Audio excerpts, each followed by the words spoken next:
Hey, welcome back to my channel. So this evening, or morning, or whenever you're watching this, I want to talk to you about passion projects. This came about because I started to realize how stressed I was getting behind my brand. And then it dawned on me, this is now turning into something different besides a passion project. I need to revisit why it was a passion in the beginning. So, in a nutshell, passion projects are things that you will work on for free. Things that you don't care or desire to earn revenue from, any type of fame, any type of accolades at all. You do it because you're completely passionate about it and you love it that much. Hobbies are occasional, right? Hobbies are things that you'll do every now and again just to, if you're bored, you feel like doing something, or you become really good at it and you want to keep perfecting your craft. Passion projects are things you can't stop thinking about. You must do, you must be completely immersed in it, and it kind of takes over your life sometimes. How do we stay invested in keeping things fresh, fun, and not stressful? They get completely immersed in them and then they overwhelm themselves and they burn out a bit.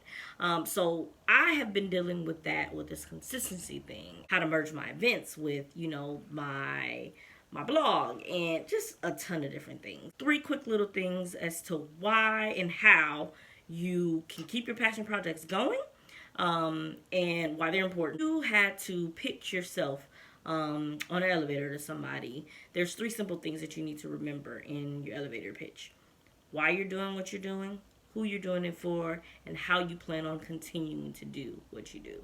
I know that seems pretty simple, but when you have to kind of do that in a minute or so, it's kind of hard. So once you develop that and understand your whys, it helps you stay fresh and motivated and innovative when it comes to your passion projects. Next is working smarter. This one is something that I had to learn the hard way because I still don't do it.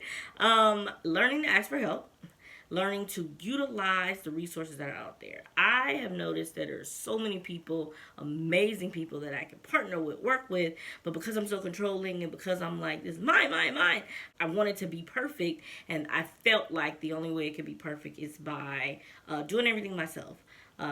One of the biggest people who influenced me to understand that partnership is important is my sissy, D. Shauna O, or Shauna Oliver, who always is like, sissy, I need to work with you. Our minds together are better than just your mind or better than just my mind. So let's partner and let's work smarter, not harder. Never get content with where you're at, how you're progressing. Always aspire and desire for more, especially with entrepreneurship. People get content with making money, and then they're like, that's it. But what about your impact? I recently have started to realize that social media, the reason why I hated it so much and the reason why I was just like, is because it's all a numbers game. And I don't like numbers. I'd rather have really genuine, authentic connections with people who appreciate my craft and appreciate what I'm spewing out. And I'm learning that comes slow, and it's definitely a slow burn. But once that slowness starts to get to a level of, all right, it's a lot of people here. You want that, and it's just like an addiction. You constantly crave for it. So stay very, very invested in growing, and making sure that within your passion projects you constantly are looking for next steps and not just staying focused on one aspect of it.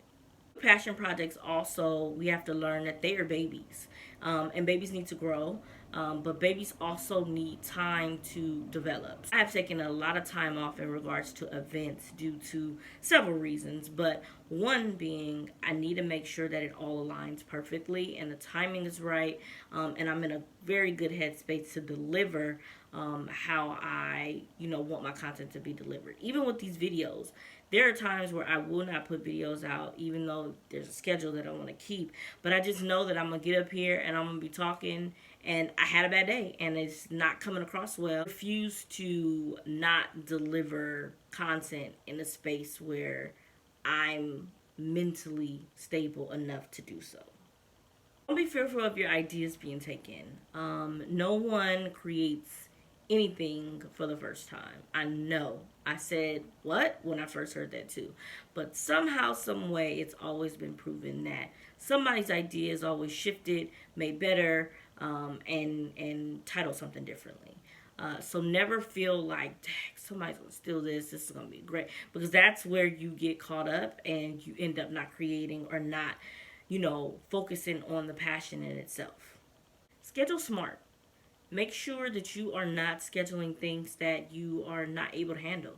I tend to bite off a lot more than I can chew, and I'm starting to notice that that's no good to anybody. So, pacing myself and one thing at a time. I'm really big on sticking to a schedule. So, for me, I had the idea, bright idea, to have, an event every quarter.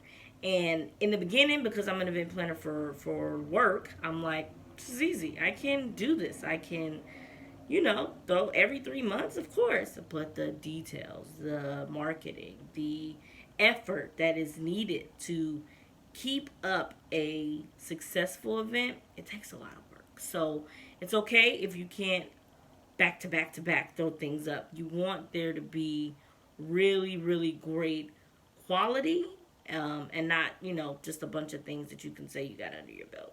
I hope everyone starts creating passion projects and give themselves things that they just love and are able to, nurture and blossom into beautiful things. The thing I love about this generation is we are so crafty and we are so engaging and creative and able to open up opportunities that no one would ever imagine. Continue to create, and I want to do it on our terms. We don't have to follow any book. There's no book written for passion projects, being a creative, being an entrepreneur, none of that. So make your own rules. Of course, there's techniques and things that you can follow and resources that are out there to help you follow that. But do your own thing, because that's what makes people love you the most. Thanks so much for watching. Please make sure you subscribe. Make sure you share this with a friend. If you have any commentary, please leave it below. I love engaging with you all. Come back for the next video, and always remember to be loved.